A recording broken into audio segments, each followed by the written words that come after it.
Welcome students. जैसा कि हमने एक टॉपिक डिस्कस किया था back EMF effect in Motors, तो उसी से रिलेटेड प्रॉब्लम सॉल्व करेंगे ताकि हमारा कॉन्सेप्ट मजीद क्लियर हो सके। तो देखिए, हमारे पास प्रॉब्लम ये है कि an electric motor is delivering 2 kilowatt of mechanical power when drawing 10 ampere current operating eight 220 volts. तो हमें कहा गया है कि हमारे पास एक इलेक्ट्रिक मोटर है, यानी कि एक ऐसी डिवाइस होती है इलेक्ट्रिक मोटर जो कि इलेक्ट्रिकल एनर्जी को मैकेनिकल एनर्जी में कन्वर्ट करती है। तो हमें कहा गया है कि हमारे पास एक इलेक्ट्रिक मोटर है जो कि मैकेनिकल पावर डिलीवर कर रही है कितनी, 2 किलोवाट की।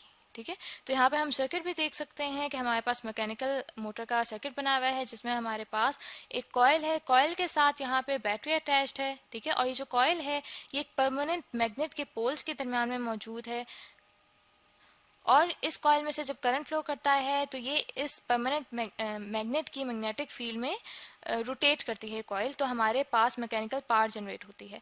अभी हमें कहा गया है कि जो हमारे पास इलेक्ट्रिक मोटर है वो मैकेनिकल पावर जनरेट कर रही है कि जब उसमें से 10 एम्पीयर करंट जो है वो पास हो रहा है, और जो उसके साथ बैटरी अटैच की गई है उसका ईएमएफ कितना है, 220 वोल्ट्स। ठीक है, अब हमें कहा गया है कि हमने फाइंड आउट क्या करना है, हमने फाइंड आउट करना है find out the back EMF. ठीक है, हमने बैक ईएमएफ फाइंड करना है। बैक ईएमएफ से मुराद ये होता है कि जब इस कॉइल में से करंट फ्लो करता है तो इस कॉइल के अंदर एक ईएमएफ इंड्यूस होता है जिसे बैक ईएमएफ कहा जाता है। इसे बैक ईएमएफ क्यों कहा जाता है, क्योंकि ईएमएफ जो होता है ऑपोजिट होता है बैटरी के ईएमएफ से, यानी कि उसे रोकने की कोशिश करता है, इसलिए इसे बैक ईएमएफ कहा जाता है। और साथ ही हमें कहा गया है कि हमने रेजिस्टेंस फाइंड करनी है मोटर की। ठीक है, यानी कि ये जो हमारे पास मोटर है इसमें जो हमारे पास कॉइल मौजूद है, इस कॉइल की हमने रेजिस्टेंस फाइंड आउट करनी है। तो सबसे पहले इस तरह करते हैं स्टूडेंट्स कि अपने पास डाटा लिख लेते हैं कि हमारे पास क्या क्या क्वांटिटीज गिवन है। तो सबसे पहले हम देखते हैं कि हमें यहाँ पे गिवन है कि जो पावर ये मोटर डिलीवर कर रही है वो हमारे पास कितनी है, वो हमारे पास है 2 किलो वाट। ठीक है, तो यहाँ पे यहाँ पे किलो को ओपन करके लिख लेते हैं। तो किलो जो है वो हमारे पास शो करता है 10⁻³ को, तो जो कि हमारे पास पावर को बना देगा 2000 वाट। तो आगे हमें गिवन है कि हमारे पास जो इस कॉइल में से करंट फ्लो कर रहा है वो कितना फ्लो कर रहा है, वो कर रहा है 10 एम्पेयर। और साथ ही हम देख सकते हैं कि जो हमारे पास बैटरी है, ठीक है, करंट सोर्स जो है यहाँ पे वो कितने ईएमएफ की है हमारे पास, उसका ईएमएफ हमारे पास 220 वोल्ट्स। और हमें फाइंड आउट क्या करना है, हमें फाइंड आउट करना है जो बैक ईएमएफ है। ठीक है, वो हमें फाइंड आउट करना है कि हमारे पास बैक ईएमएफ कितना है। और साथ ही हमें एक और क्वांटिटी भी मालूम करनी है जो कि हमारे पास रेजिस्टेंस ऑफ द कॉइल, जिसे मैंने आरसी से यहाँ पे डिनोट किया है। तो स्टूडेंट्स, यहाँ तक हमारा जो डाटा है वो कंप्लीट हो गया है। तो इस तरह करते हैं, अब सोल्यूशन स्टार्ट करते हैं। तो सबसे पहले हमारे पास जो पावर के लिए फॉर्मूला होता है वो हमारे पास होता है ईएमएफ मल्टीप्लाइड बाय करंट। ठीक है, तो यहाँ से देखें हमारे पास पावर की वैल्यू भी मौजूद है और हमारे पास करंट की वैल्यू भी मौजूद है। तो जो हमारे पास बैक ईएमएफ है उसकी वैल्यू हमारे पास आ जाएगी पावर डिवाइडेड बाय करंट। तो यहाँ पे जब वैल्यूज पुट करते हैं तो पावर की वैल्यू हमारे पास है 2000 वाट, जो कि डिवाइड हो रही है करंट से। करंट की वैल्यू हमारे पास है 10 एम्पेयर। ठीक है, तो जब मैंने कैलकुलेटर से कैलकुलेट किया तो मेरे पास जो बैक ईएमएफ है उसकी वैल्यू आ रही है 200।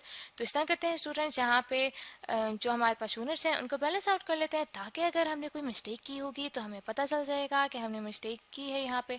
तो यहाँ पे देखें ऊपर हमारे पास मौजूद है वॉट। ठीक है, तो जैसे कि पावर का हमने देखा कि पावर इक्वल होती है हमारे पास ईएमएफ मल्टीप्लाइड बाय करंट।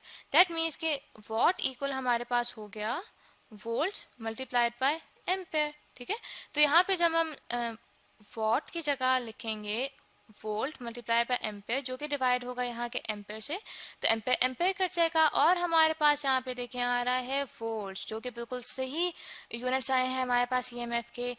तो दैट मीन्स कि हमने कोई मिस्टेक नहीं की कैलकुलेशंस में। तो स्टूडेंट्स, ये हमने बैक ईएमएफ फाइंड आउट करना है।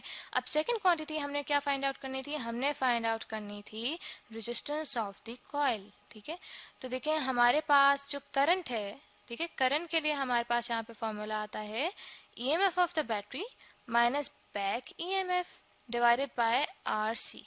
ठीक है, अब देखें ये वो करंट है जो कि हमारे पास जब बैक मोटर इफेक्ट जो है, ठीक है, बैक मोटर ईएमएफ जो है वो प्रोड्यूस हो चुका है। ठीक है, क्योंकि हमारे पास यहाँ हम देख सकते हैं कि जो करंट की वैल्यू है वो यहाँ पे कम हुई हुई है, किसकी वजह से, बैक मोटर ईएमएफ की वजह से, क्योंकि यहाँ पे जो बैक ईएमएफ है वो माइनस हो रहा है ईएमएफ ऑफ द बैटरी से। तो हमारे पास जो करंट की वैल्यू है वो लो हो गई है, क्योंकि जब हमारे पास स्टार्टिंग में करंट होता है उसकी जो हमारे पास वैल्यू होती है वो इक्वल होती है EMF of the battery divided by resistance of the coil. क्योंकि उस वक्त जब स्टार्ट होती है हमारे पास मोटर, तो उस वक्त हमारे पास बैक ईएमएफ प्रोड्यूस नहीं होता, क्योंकि जो बैक ईएमएफ है वो डिपेंड करता है जो हमारे पास कॉइल है उसकी स्पीड पे, ठीक है, और उसकी रोटेशन पे डिपेंड करता है।